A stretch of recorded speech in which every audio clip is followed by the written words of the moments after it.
Oh, hey, I was just about to set up a new server to support some smart forms using the HL7 FHIR structured data capture and discovered I need to load in the FHIR Implementation Guide that has all of that in detail inside. And to do that, I thought it's a great opportunity to share a tool I've been working on that helps with that. So without further ado, I'll switch over and show you where you can grab that content. So it's a .NET tool, so we can go .NET tool, install, upload, FHIR Implementation Guide, and we can install it globally so everyone can get at it on this PC, which is now installed. And then I've got to grab, so UploadFIG, FHIR Implementation Guide, and we're going to say which package ID we want to grab, and in this particular case I'm using the hl7.fhir.universal.sdc.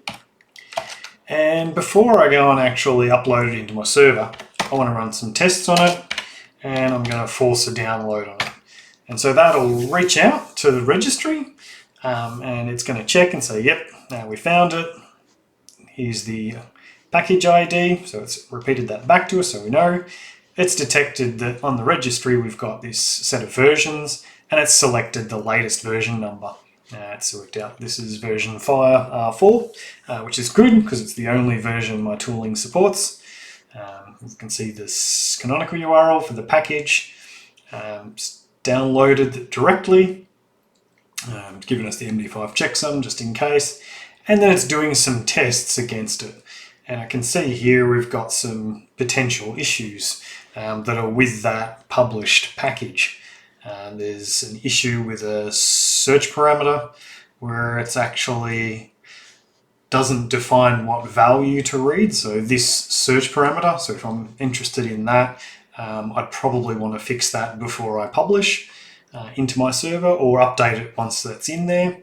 I can see that this structure definition for task has an invariant which is invalid, so that's highly likely to fail whenever I try to use that one, so I'll need to resolve that issue.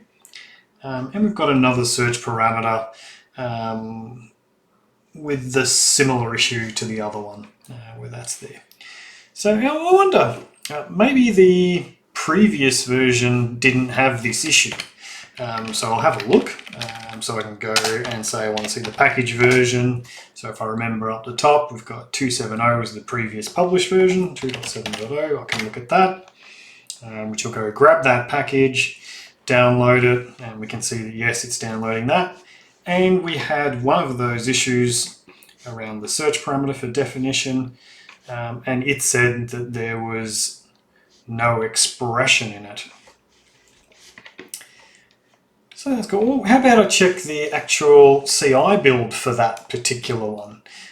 So the CI build, so the continuous integration build, doesn't store its packages in the registry, so it's only on the build server. So we can say I want to grab that from a source with the build FHIR org. So that's where that particular package is. So if you're looking for where that is, so this is the base address of your particular implementation guide's website, and there's the actual package.tgz is the file that you're looking for. And yes, we'll force that download and grab that and check it and say, are these issues still current in the currently building version? And we can see, yes, those ones are there. So our T1 issue is still there. Some search parameter issues are still there. And we've also got a new one for this QUE 14. It's stating that there's an answer item constraint. And we can see here it's saying that that answer constraint doesn't exist on questionnaire.item, so that's a specific error with that particular one, well, which is not great. Now, I've been doing some tweaking on that particular IG locally, so I've now got a local build of that, so which is sitting in e-git hl7 sdc output. So I can go and grab that same project now, and I can go and test that particular one. And so instead of saying it's the web address, I can say here's the local directory folder, and we can test that one. And so it's reading it, it says, yep, all done, and that's great. And now now that I've got a build that I'm happy with, that I want to load in, or if I'm happy that those other issues that it discovered during it are okay, I can now go and upload that to the server. So UploadFIG, FHIR Implementation Guide. I'm going to go from the one that's actually published. FHIR.universal.stc.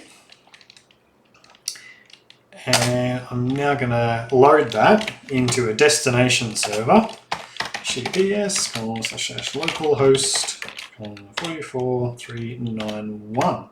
Now, before I click go on that, I'll just have a quick check. So this particular server is a demo server that I'm running locally, and it stores any content that's pushed to it into this directory, which is also this particular build. So let me just run that. So yes, we're still running. He says hoping that his service is still running, and clicks the go button, and there we are. So it's running. Let's get rid of that. And now let's just have a check and make sure, are there any structure definitions? And say no. So there we go. We're pretty sure that that's not there. So now we'll run. So that's going to download that file again, as we'd expected.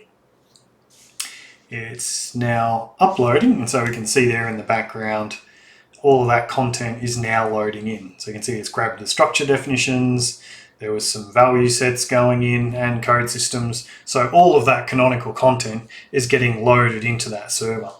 And so as we can see, as it proceeds through, we get some nice green text saying that yes, I uploaded these resources, and those errors that we came across, we're sort of seeing those come back out into that log. So if we were pushing this out to a log file, we could then check those up.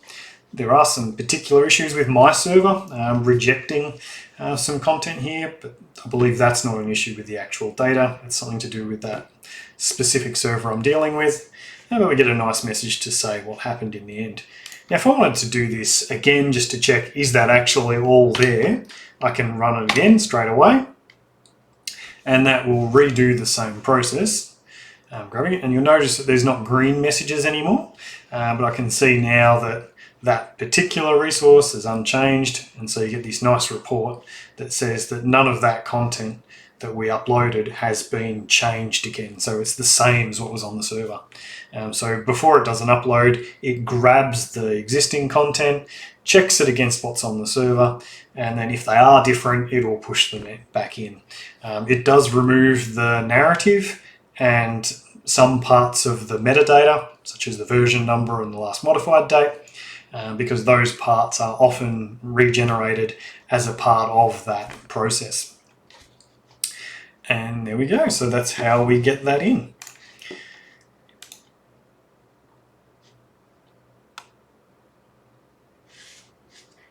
Cool. So that was a quick run through of getting our FHIR implementation guides uploaded into a server. There'll be links in the description if you wanted to go and have a look at, follow through on a blog post I've got on the topic, and also where that content is. Alright, thank you very much.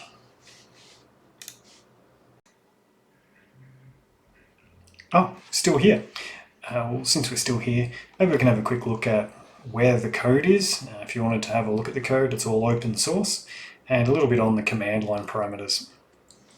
So the code is up on GitHub under Brian Poss /UploadFIG with a capital U and a capital FIG.